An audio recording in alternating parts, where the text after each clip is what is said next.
बे फुंनि समाव गोजोननाय जासिग्रोबाय बड'लेण्ड बुब्लिनिसिम।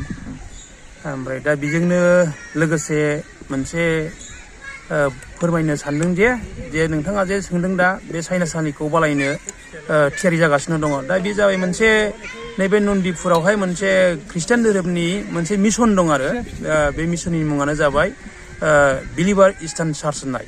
ओमफ्राय दा बे बिलिभार इस्टार्न चार्चआ दिनै फैनानै दिनैसिमनि गेजेरावहाय 25 बोसोर बा 25 बोसोर जाबाय आरो। दा बे 25 बोसोर जोङो जानायखाय दिनैहाय जोङो बे 25 बोसोरनि मोनसे रंजानाय बा रंजाथाय जोङो खालामनो जोङो आखायाव लादों। दा बेखौ फालिनो थाखाय बिनि थारिखआ जाबाय 14 आरो 15 बे साननै हाबाफारि लानानै जोङो बे हाबाफारिखौ खुसियैनो खुंनो थाखाय जोङो बे साइनासालिखौ बानायनाय जादों आरो। गुबुन गुबुननिफ्रायथ' फैगोन।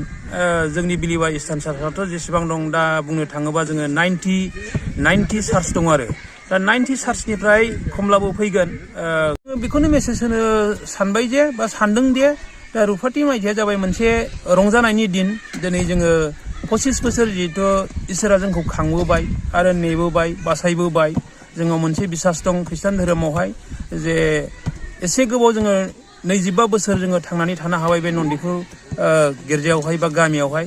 दा बेनिखायनो जोङो बिथांमोनखौ सानो बा बुंहरनो जोङो खावलायहरनो सानो जे बिथांमोनहाबो बेबायदिनो इसोरनि बेबायदिनो रंजानाय खाबुखौ बेबायदिनो लानानै गावसोरबो गावसिनि मिसन बा जोंनि बिलिभार इस्टार्न चार्च बबेबा मिसनफ्राबो जेन' बिदिनो खालामो जोङो बेखौनो खावलायहरनो सानो आरो। बे आलासिया लकेलनिनो आलासि, बिथाङा थायो गुवाहाटियावहाय। दा गुवाहाटिनिफ्राय बिथाङा फैगोन। बिथांनि नामानो जाहैबाय समरेन्द्र नार्जारि। बिथाङा गुवाहाटियाव थायो, बाइबेल कलेज इनस्टिटिउटनि बे प्रेसिडेन्ट। बिथांखौ जोङो हांख्रायदों आरो लोगोसे जोंनि बिलिभार इस्टार्न चार्चनि क'क्राझार डायसिसनि बिकार दङ जोंहा। दा बिथाङाबो बिनिनो सेकेन्ड आलासि आरो। बेखौनो सानो जाहैबाय जे जों जे बे 14-15 थारिखआवहाय जोङो बे रंजाथाइखौ जोङो फालिनो थांगासिनो दङ। बेवहाय जोंनि खाथि खाला थानाय जेसेबांखि डिन'मिनेसना थाया मानो आरो ख्रिस्टान धोरोमनि मानसिफ्रा बिथांमोनखौ जोङो गोसो गोरबोजों खावलायहरो जाहाथे जोंनि बे फालिथायावहाय फैनानैहाय गाजा गोमजायै फैनानै नैबे प्रग्रामखौ मोजांथारै जेन' जाफुंहोयो आरो रंजा खुसियैहाय बे दिनफोरखौ फालिनायाव जोंखौ मदद होफैयो। बिनि थाखाय जोङो बिथांमोनखौ गुरैयै खावलायहरनाय जायो।